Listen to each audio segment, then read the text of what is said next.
Hello, everyone. We have an incredible guest, someone I've been following for some time and has is my peer in terms of being a podcast host for Bounce. He's a technologist at heart, but if you listen to Bounce, you'll hear a lot of incredible conversations about what it really means to be human. Larry, it's so great to have you here. Vicki, thank you so much for having me. It's a privilege. So tell me a little bit about your background and just how did you decide to start your podcast? There is a kind of a hero of mine I've had on the podcast twice, maybe I think twice, named AJ Jacobs. He is kind of this human guinea pig in the sense that he runs experiments in his life and then he writes about it. So Nice. he's this participatory journalist. And if you haven't heard those interviews, you should check it out. But Definitely. So I kind of did that. I ran experiments, and I like to run experiments versus. There's a lot of pressure you put on yourself if you say, I got this goal, I'm going to achieve it, what have you. But if you can frame it as an experiment, I don't know. For me, it takes the pressure off. So I was just taking some time off. I had just left Google, and I had this idea, and I wanted to kind of run with it and see where it took me. I didn't have a grand plan, or I just wanted to see if I could get anybody on the show. And there were some authors and books that I had read that I was hoping that I could talk to. And surprisingly, they accepted. And anyway, that's kind of how I started. It was just an experiment. I was kind of scratching my own itch. I did have some questions about my own life and the transition I was going through. So I thought I would kind of combine the two experiments and anyway, it turned out. Yeah, it turned out amazing. And you've been doing it consistently and have had some really great names. Earlier, I talked about Sonia's podcast on happiness, and that was more around, how can we be happy and experience joy in our daily life? And I think experimentation and just doing something is a big part of her philosophy as well. I have to ask, like, what experiments have you been running lately? Is there something you're trying now? Oh, that's a great question. I've got about 3 projects running. Some are monetized. I built a software platform about 3 years ago. It's called Okay. Eureka.io. And it was just I was gonna create a course, and at the time, maybe 4 years ago, uh, there was no tools for some analysis as to what was already on the market. So I decided to create that. It was kind of an experiment, but I was also trying to solve a problem I had, kind of user innovation. And I turned out to be proxy for many people. So that was very What does it successful. do? Tell me more about what it does. So, gosh, in the age of AI, it's almost passé, but it has the world's largest online course database. So I have courses from Udemy, Coursera, well, you name the platforms from a MOOC standpoint, the major online learning platforms. I have that database. I have the syllabus, not the actual courses, but the syllabus of what they all teach on any given subject. So I have some analytics. It's called course research, where you type in a topic you may be interested in teaching. It will categorize and show you all the courses in that topic, and it has a comparison table. You can pull them up. There's AI tools that helps you look at gaps and run gaps analysis, and so that's a lot of the bulk. It validates an idea. I've got a scoring algorithm in it. So I've that's been I mean it actually does struggling with yeah. the same topic, and it's taken me a lot of research, and I still haven't picked something. I've been using AI, but the area I was like, I always love to invest in learning, so I take at least a course, at least one every year. And so I started doing more group learning. So I did one at MIT, and I'm like, well, I want to do something different. I want to try a different course.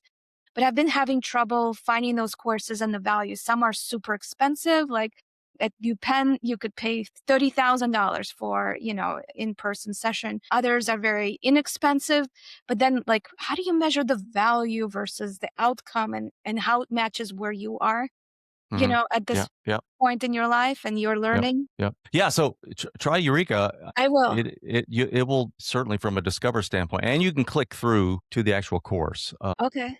s and sign up there on where whoever's teaching it. I think Coursera just bought Udemy, so there's some I think consolidation so. I going on. saw that. Yeah, that's But interesting. yeah. Anyway, so there's experiments like that.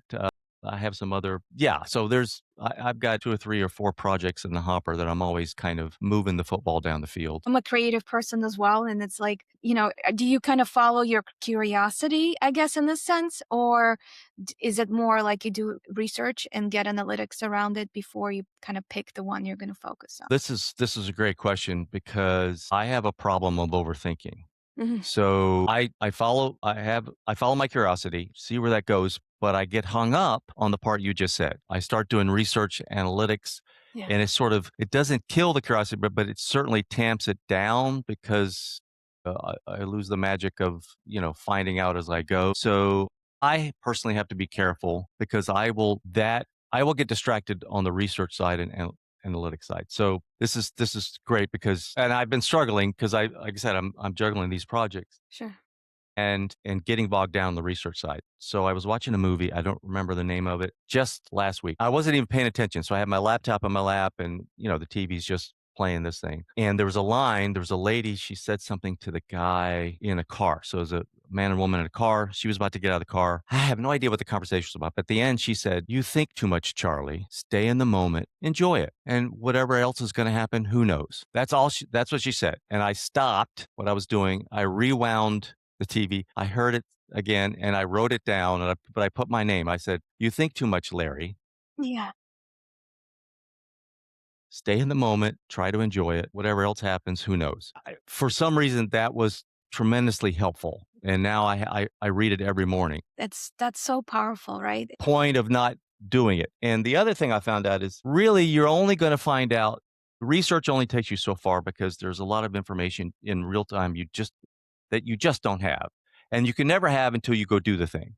Yeah. So, however far the light shines, you just keep taking that step. And for the majority of cases, you're not going to find out till you do it, or get the information that you're trying to research. You're only going to get it from doing it. Mm. So, sometimes, many times. So, anyway. That's a great example. O'Reilly asked me actually recently, is like, can you give a presentation on an agent that you've built? And I start overthinking it, right? That's the first thing. It's like, well, it has to be interesting. Like, would they even be interested in something like this? And so this morning I couldn't sleep and I was talking to Claude, right? Of course, I have my Claude interface there. And I said, okay, I really want to make chat about AI better. And I'm not consistent looking at analytics, but I need you to review my analytics for me. And so started this chat conversation about how I can upload my analytics data and Claude will essentially write this program that will give me weekly results and summary of what I can be improving on in a concise manner. And then I tried it, it didn't work. It ended up that YouTube has multiple files it gives you. So I had to change that. But that whole conversation took an hour and it had an application at the end of it, which I was completely surprised by. Like it came out of nowhere, right? Like it's something that's very relevant to this podcast and useful to me, but maybe it's useful to others as well. It's just how quickly you can like get curious and go from the idea to an output is just, I don't know. I just find that amazing. Yeah, I have a friend of mine he was a former Googler as well. We worked together at Google and some other startups, and he lives nearby. So he's got a software platform. So we talk all the time, but we're using AI all the time.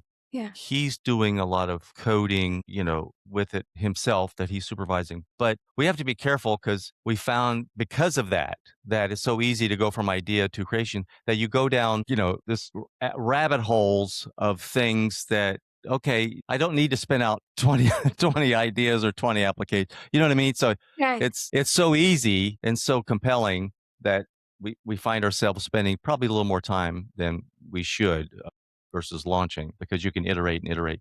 By the way, that quote I told you about not overthinking, what's funny or not funny is that it struck me so much so that I mean I was pondering and thinking about it and it was again it was very helpful and but I actually this I put it in AI and I said, why is this so impactful to me?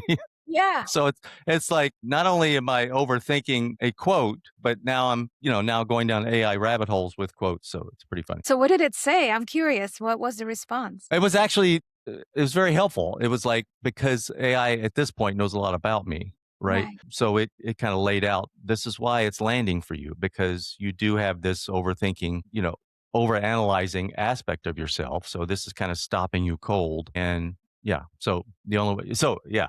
I mean it was actually good, but it's funny that I'm thinking about how I'm thinking and going down these rabbit holes. Well, it's so powerful. And I always, I think it combines two of these topics that we wanted to focus on today, like how we stay human in this world of artificial intelligence. Because what you're talking about, this code specifically, staying in the moment, that's a very human kind of interaction, right? Like not overthinking something. I don't think a machine would react to the quote the same way that you just did. No, no, it doesn't have feelings.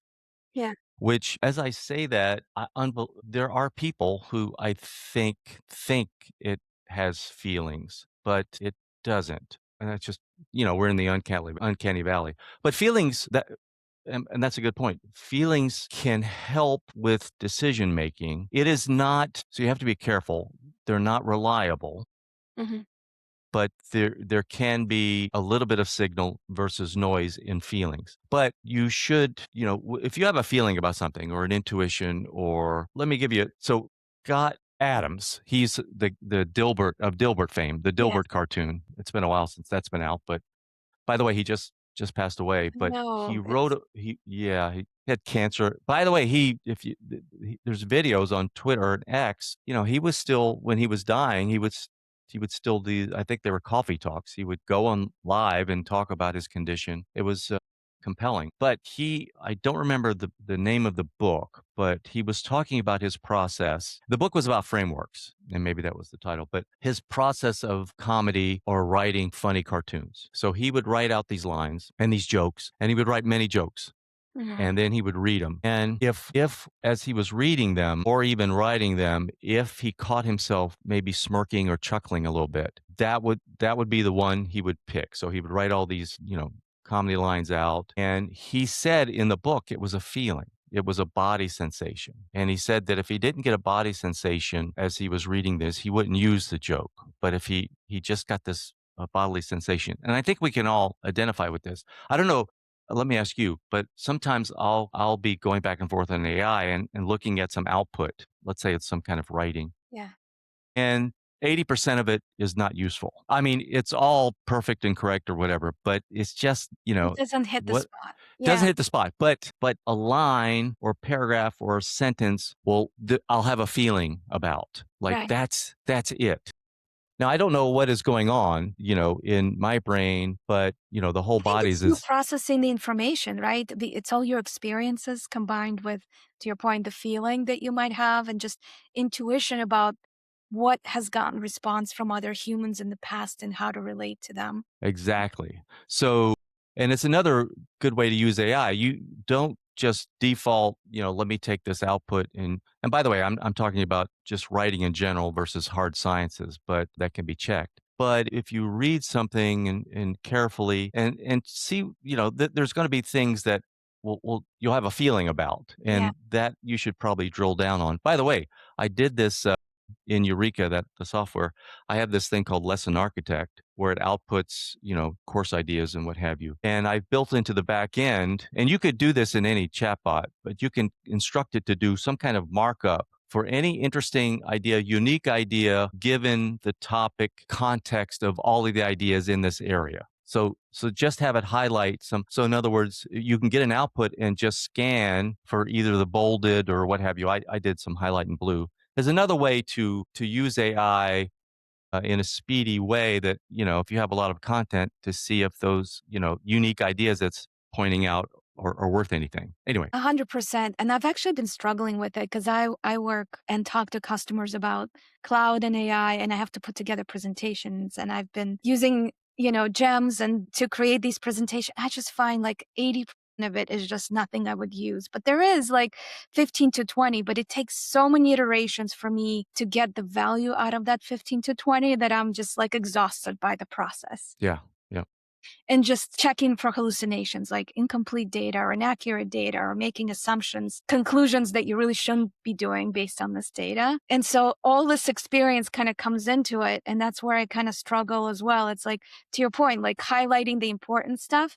I have a colleague, he just generates a deck and just sends everything out like every minute. And I'm like overwhelmed. I don't even want to read his decks because I'm like, oh my God, this is going to take me twice the amount of time because now I have to figure out what's accurate, what changed, what didn't change. And my brain can't quite scan for the changes like a machine could, right? So for me, it's like starting analysis all over again. So yeah, that's yeah, working with AI has a lot of its positive, but there is a lot of slop out there right now. yeah, yeah. So it's important to, go over it line by line. So your friend in finance, are they using AI, and do you know what tool they're using? And have they created their own kind of guardrails or is it some off the It's all shelf? about guardrails. Yep. So look at our previous episode. You will find him there. Okay. But yeah, he talks about it. How do you make sure AI doesn't sell a certain, financial product to a 10-year-old when that's illegal, right? To do that. There's a lot of questions that need to be put in place in the finance industry, in the healthcare industries, where you really have to make sure that the output is very highly regulated, that you don't end up with the wrong answer. Presentation is one thing, like we are talking, like, yeah, like someone will make fun of me and say, why did you imply this? And I would have to explain, well, I used AI. I'm sorry, I didn't catch this.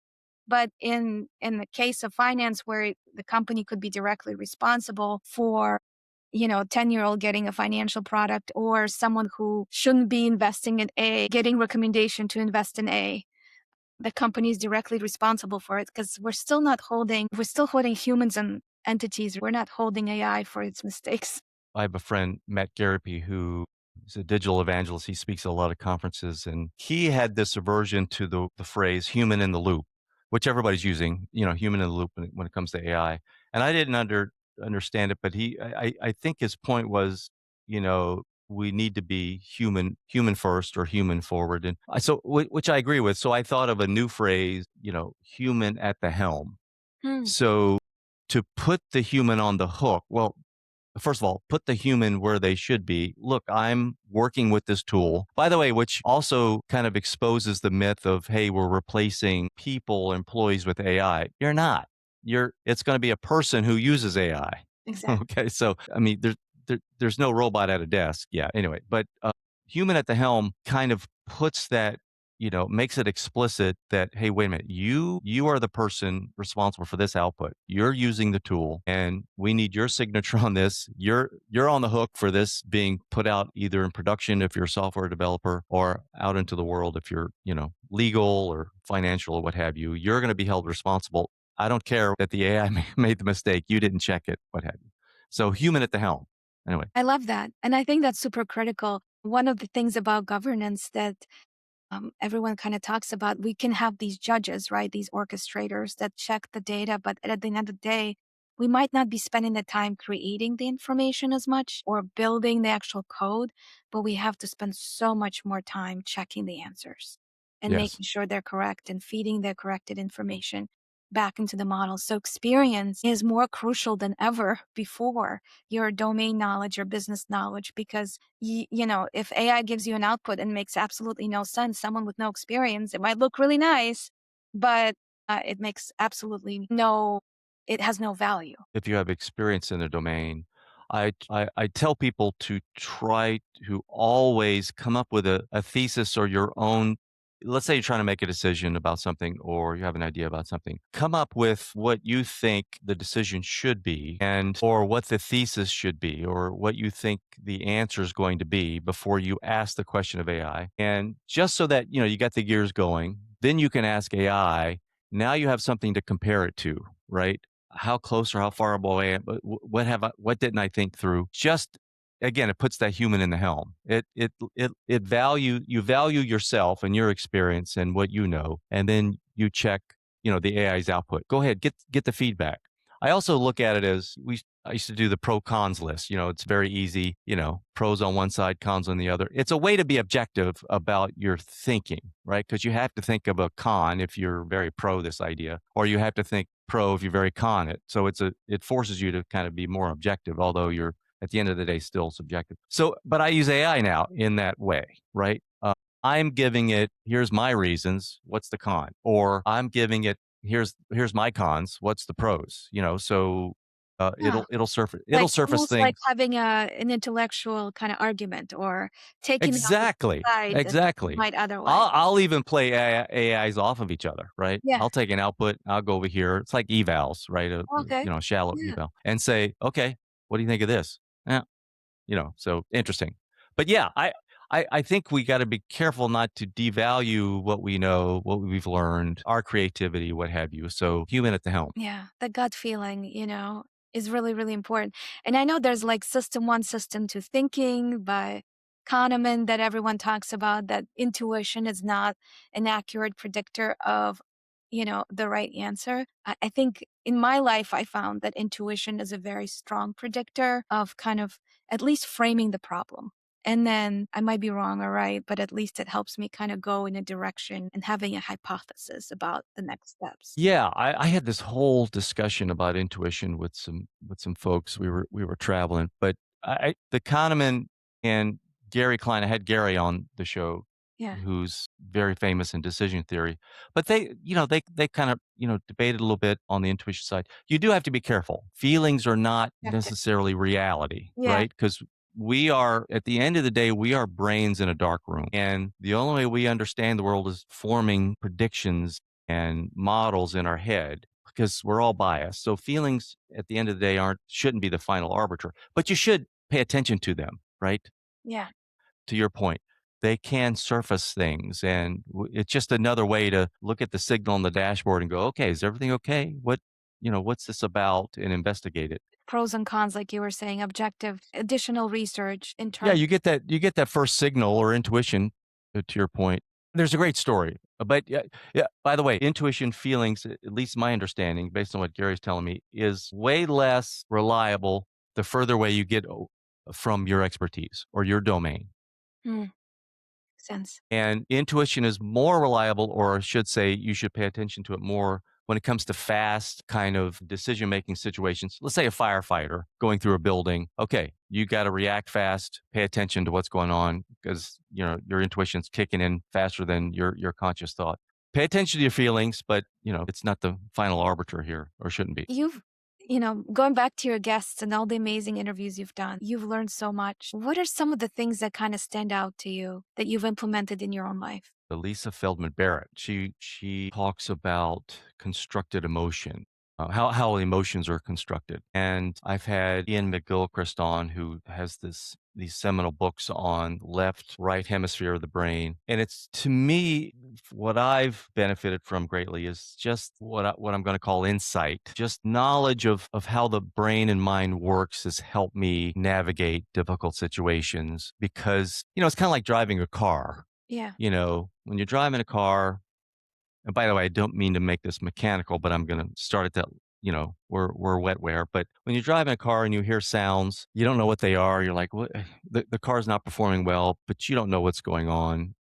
So, so you're at the mercy of the mechanic when you kind of take it in. But, or if you don't know how to read the lights on the dash, if you don't know what the red light means, and if it means change your oil or if it's the tire, if you don't know how to read those signals, you may have a breakdown sooner than you want. So just learning, evolutionary biology and how the brain works, how constructions, how emotions are constructed. These things for me have been helpful and palliative in and of themselves. So that if I'm having a reaction to something and I realize it's a prediction error, I had some expectations of this, it turned out to be that. That's just my body budget, my brain is trying to figure out what to do with that error, and then it needs to update. That knowledge is helpful because I kind of know what's going on and that I'm not abnormal or, what have you. So those conversations and the insights you draw, and you probably experienced this too. There's just something somebody says, I guess, says that turns a light bulb on for you, Right. and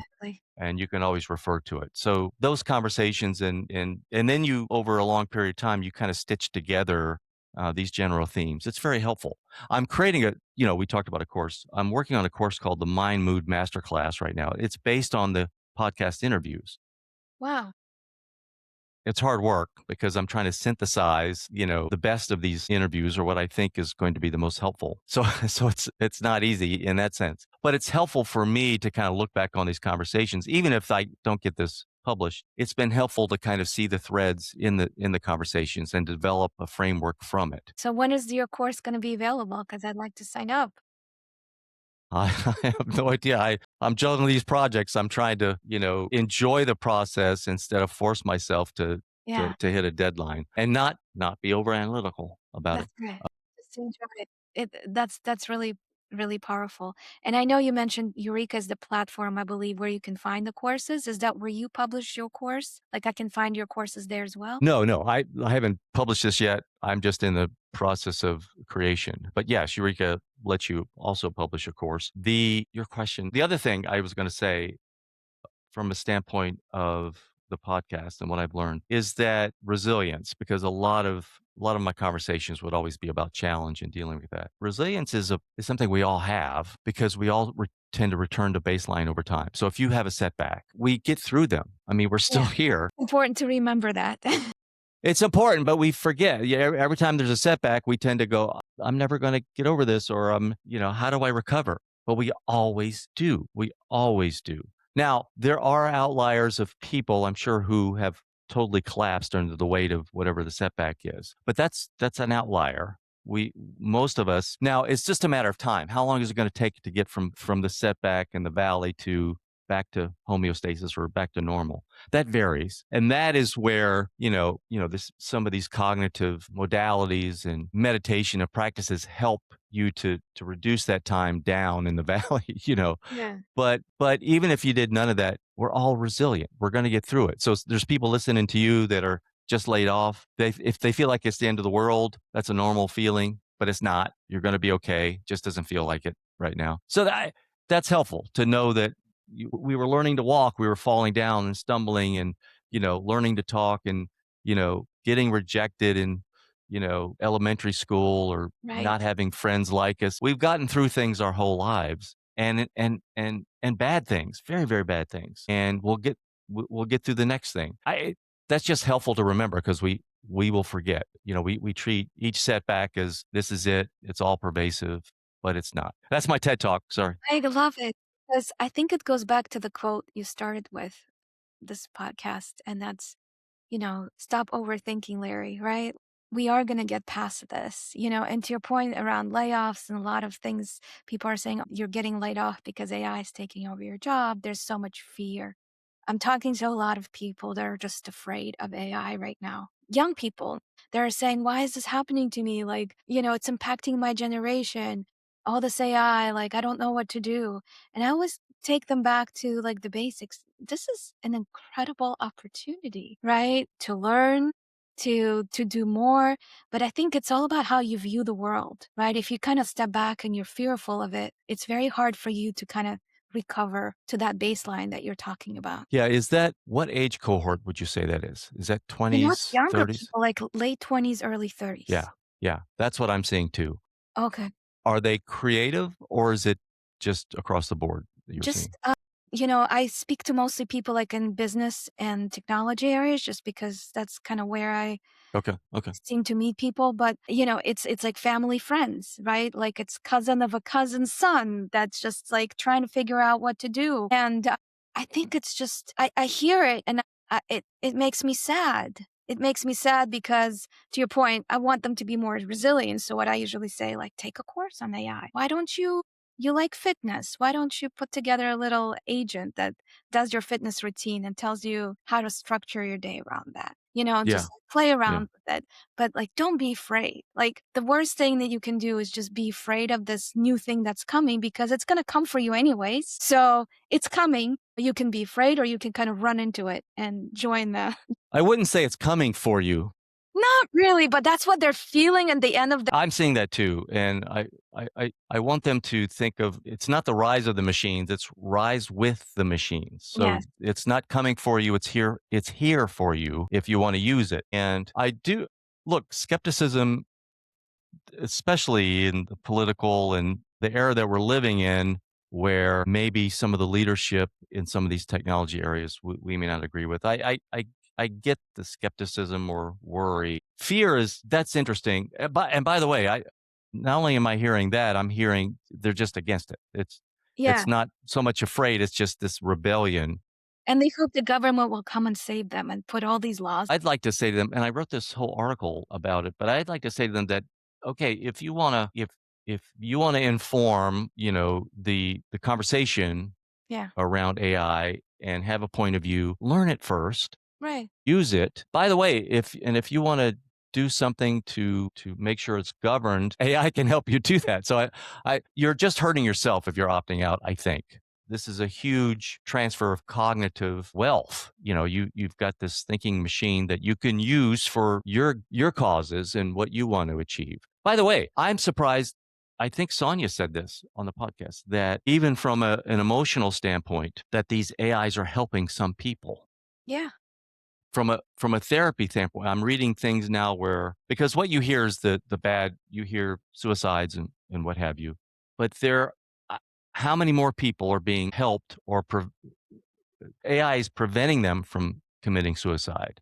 The things that we won't hear about, Right. because I'm reading more and more that there are kids who are too shy or don't want to go see a therapist or don't want to talk to people about their problems, and they're able to talk to a chatbot. I'm Mhm. not advocating that you not Right. talk to people. I'm just saying that they're getting some kind of help. And these AIs, I do think they need to be aware of this. And I think I do see these guardrails being put in, but because I've tested them and I see some pushback. Make sure you talk to a doctor or whatever. But my point is, it may be helping more than hurting than we're seeing in the news. I have two kids, and I know that they use AI in that way. And I think it's powerful because it's just like funny anecdotes. Oh, you complained to me about this problem a week ago. I already told you what to do, and you're still doing the wrong thing. But it's something that a parent would say, right? Like, is like, come on, like we all go through, to your point, like similar, I've emotion. had Claude say that. I've had Claude say that to me. I'll come back and we've already had the repeated conversation and said, Larry, we already decided. Why are we? Why I'm are like, we oh, rehashing this, whoa. Larry? Yes, yes. Right. But that's something that AI is really good at, right? It's good at seeing those patterns. The human therapist might have forgotten that you complained about the similar thing 2 weeks ago, but the AI will never forget. It has that history. Well, there was a therapist that got caught. He was doing therapy. I just read this. He was using a chatbot Really? and I don't advocate this at all, but Yeah. I don't know if he was brand new or the problem was too overwhelming. So he's going to AI.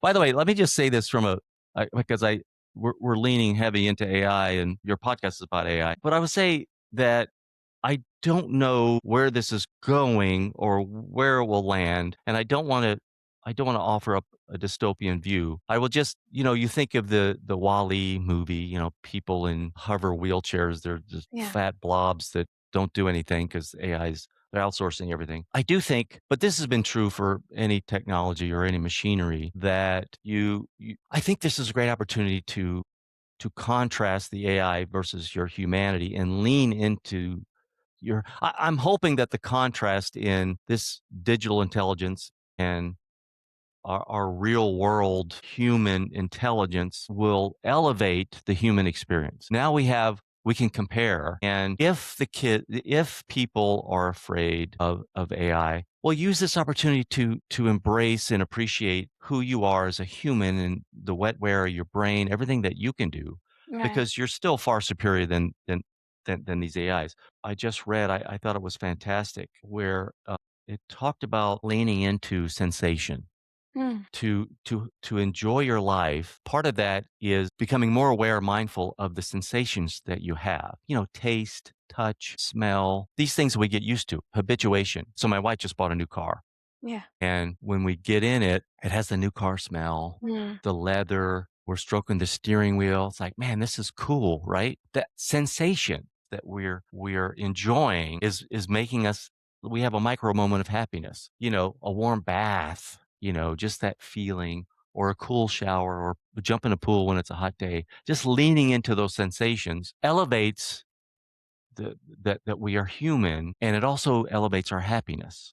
Mm. So these are just little easy things Yeah. that if we're distracted, if we're overthinking, Larry, then we don't tune into.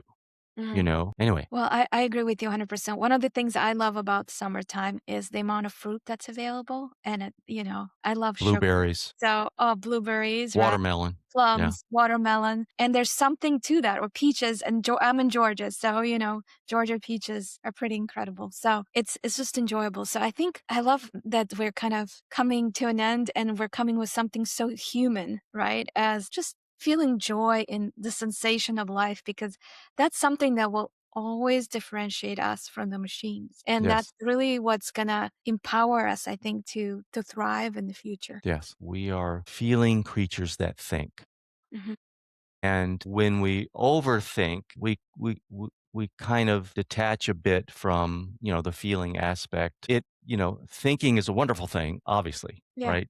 You and I were thinking rapidly right now as we talk to each other. But lean into the multidimensional sensations that we have, hearing and speaking and feeling and breathing. We use that to kind of maybe reflect on our humanity and kind of lean into it and appreciate it. And I think if we do that, we'll be happier people. So this is an opportunity because it can always be a reminder anytime we use a chatbot or AI or, outsource some kind of number crunching that, hey, I'm human. I have this awareness of and a spatial awareness and around me, and just lean into it. Relationships, the people in my life, conversations, like this. By the way, which is another thing. And by the way, I want to encourage any young people listening to the benefit of a therapist, a live therapist versus AI, is what you and I are doing now, which is amplified in real life, and that is there's a connection Connection. and you're being empathetic to me. I'm being empathetic to you. We're agreeing with each other. We're nodding our heads. I think 80% of the benefit of a therapist is just that. Someone human like you Yeah. who's been through things like you, who has to deal with the everyday like you, is listening and hearing you and empathizing. And there's just this resonance. There's just this vibe between people that you can't get with an AI. It's talk to it. That's fine. Get feedback on your problems. But let me encourage people who are going through stuff, see a therapist, Right. or talk to a friend. That's really powerful. It's really about presence. It's like having someone there on the journey with you, another human sharing their experiences. I mean, at the end of the day, that's what life is all about, right? Yes. Yes. Well, thank you so much for your time today, Larry. This was You're very welcome. helpful. I really, really appreciate it. Thank you, Vicky. Thank you so much. I